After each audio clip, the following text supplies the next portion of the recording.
Can you name this vigilante hero? He has a wealthy secret identity. He studied for years overseas to develop special, unique combat and subterfuge skills. He returns home to a city full of criminality and corruption, and deciding that he needs to do something about it, he creates a dual identity. By day, he acts like a lazy, spoiled, shallow rich brat, but at night, he's a darkly clad and dangerous, formidable vigilante.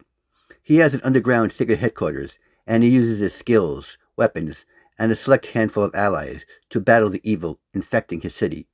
So who is this hero? If you said Batman, you're partly right, but you're missing something. The character of Batman was inspired by an iconic earlier hero. Well, actually, two earlier heroes. We wouldn't have Batman if it wasn't for Zorro, who originated the motif of the idle-rich playboy as a dark, masked avenger. Yet in between Zorro and Batman was another bridging character known as the Shadow, who fits the same mold. Aside from the outer superheroic traits these characters have, there is a psychological aspect that all three share. Zorro first appeared in a story called The Curse of Capistrano, written by Johnston Macaulay in 1919. Zorro is a dashing costume vigilante from Spanish California in the early 19th century. He wears a black mask and cape, and he defends the commoners and the indigenous people against corrupt, tyrannical officials and other villains. His main weapons are a sword and a whip, along with his trusty black stallion, Tornado.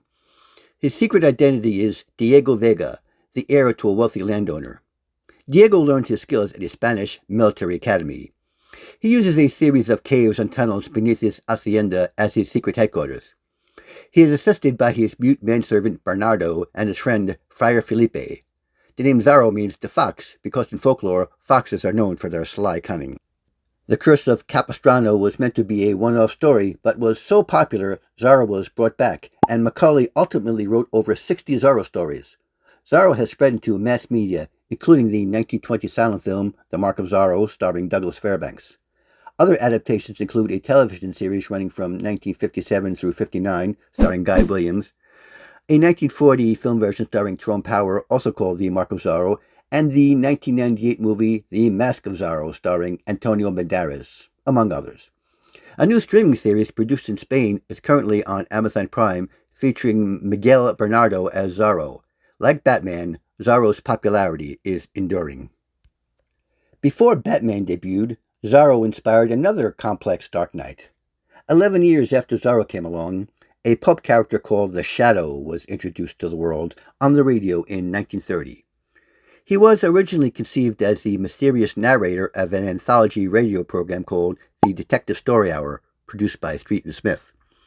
The mystique of the enigmatic narrator grew so popular, he became the main character in Street and Smith's literary publication, The Shadow magazine, in 1931. By 1937, the radio show started to focus exclusively on the Shadow as well. Created by Walter B. Gibson, the Shadow was an urban vigilante who wore a slouched hat, red scarf, trench coat, and an Inverness cape. He carried twin Colt 45 pistols and used magician's optical tricks, although he would later display strange mental powers for the radio show.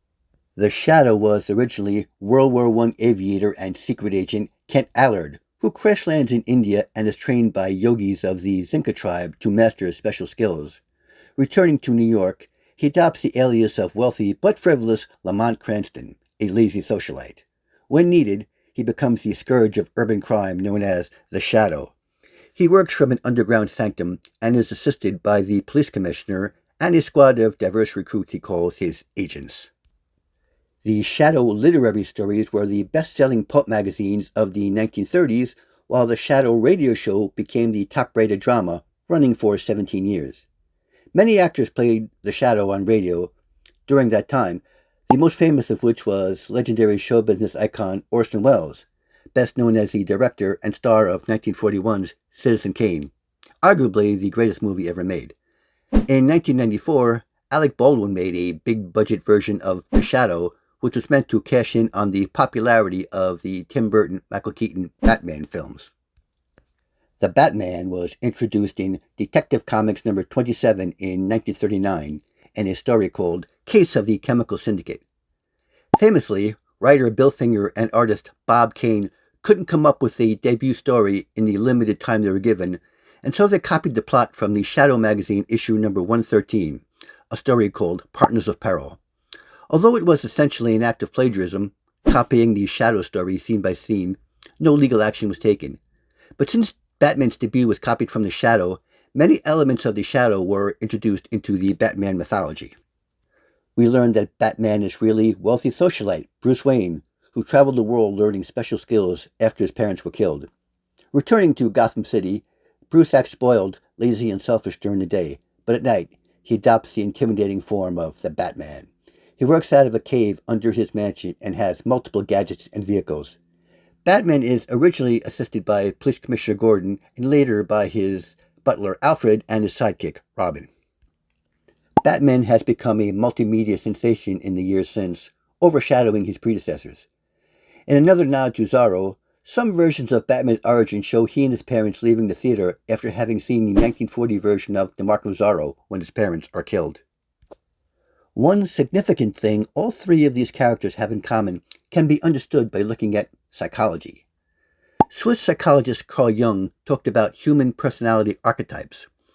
Of his four major personality archetypes, the most complex is called the shadow, just like the pulp hero.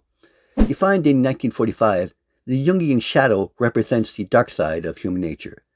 The Jungian shadow embodies the duality of man and the parts of ourselves we hide because we fear they will scare people off. But the strongest, most fully realized people are the ones who embrace their shadow side, understand it, and master it. The catchphrase of the radio shadow was, "Who knows what evil lurks in the hearts of men? The shadow knows."